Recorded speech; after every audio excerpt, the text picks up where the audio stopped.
What's up, Mats? It's been a crazy few weeks. We got a lot to cover, so let's get right into it. Nintendo had two separate directs, a standalone direct for Tomodachi Life Living the Dream, showing off new features and improvements, a partner showcase that showed off third-party games coming to the platform. Big titles shown off include Orbitals, Super Bomberman Collection, Final Fantasy VII Rebirth, Pragmata, Turok Origins, Monster Hunter Stories 3, Twisted Reflection, Resident Evil Requiem, Fallout 4 Anniversary, Indiana Jones The Great Circle, and Elder Scrolls 4 Oblivion Remastered.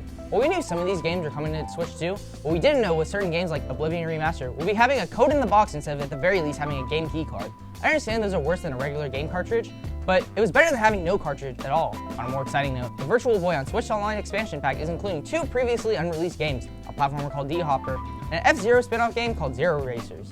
PlayStation had an insane lineup for their latest State of Play. Big announcements include Kena, Scars of Cosmora, Ghost of Yotei Legends, a PC port of Death Stranding 2, Legacy of Kain Defiance Remastered, Brigadean Abyss, Dead or Alive 6 Last Round, a new Dead or Alive title in development, gameplay for Control Resonant, Crimson Moon, release date for Beast of Reincarnation, Rayman 30th Anniversary, Men of the Hollower, Neva Prologue, Yakko, Shinobi Ops, Project Windless, Metal Gear Solid Master Collection Volume 2, Darwin's Paradox, Castlevania Belmont's Curse, Silent Hill Townfall, Rev Noir, John Wick, new characters and release date for Marvel Token Fighting Souls, a remake of the original God of War trilogy, and a new 2D prequel, God of War Sons of Sparta, which was shadow dropped today. And while not included in the State of Play, the hit indie game Iron Lung is coming to PS5. It looks like a great start of the year for Sony. The God of War TV show had lots of new castings for major characters. Matty Pakkinen is Odin, this guy's name, who I cannot pronounce, is Thor, and Callum Vincent is Atreus.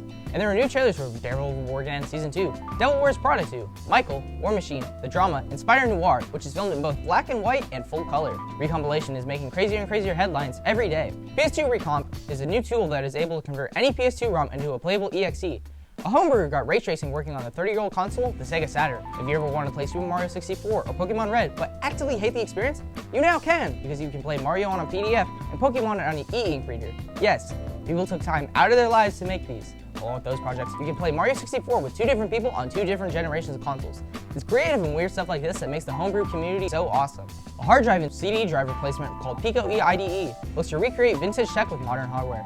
Games like Doom or Wolfenstein 3D can be played without switching floppy disks. While sleeper PCs can look pretty insane sometimes, this modern made a sleeper PC inside of an Xbox One S, and unlike other builds, the disk drive in it is still usable. It does run off pretty hot though, so maybe don't build this one. Anbernic is starting off the year the only way they know how, by releasing a clone console that can barely emulate the system it's based on. You think they'd know better after the fourth time they tried this.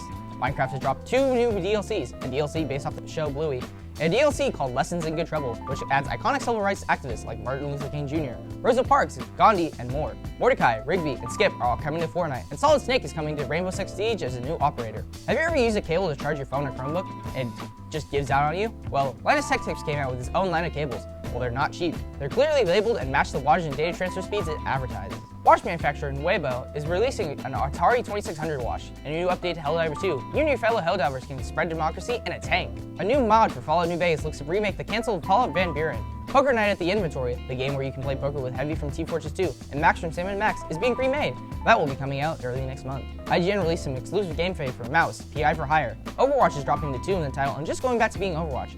I don't think I've ever seen a game do that before. And Cyclops, after over 10 years, is getting a new comic run, Shadow of Tomorrow, written by Alex Paknadal. Very excited to read this. To wrap things up, if you thought AI wasn't making everything worse, well, it very much is. Valve has had to issue a public statement about the new hardware they announced a couple months ago, showing that while it is possible to hit the original plan of releasing early this year, the RAM and memory storage almost guarantees a delay. Google released Genie 3, an AI model where you can move around in a generated prompt. Users have already made Mario Kart and GTA 6 concepts, which in a surprising turn of events made the stocks of Roblox drop 13%, and the value of Take-Two Interactive, the parent company behind Rockstar Games, dropped 10%. It's not actual gameplay, guys. You're moving an image inside of a bigger image. Discord is requiring users to verify their age by submitting a face scan or a photo of their ID, which is a totally bizarre thing for a platform that has had multiple data breaches to ask. You're asking for your data to be taken if you submit any photo or ID of yourself. Jeff Bezos recently said that you won't be buying a gaming PC in the future, we will be renting out computing power, comparing it to paying for electricity. I don't think I have to explain the insanity of this. It's pretty scary that companies are expecting us in the near future to own nothing and be happy. That's all for today, Granada. Have a great day, and back to you, studio.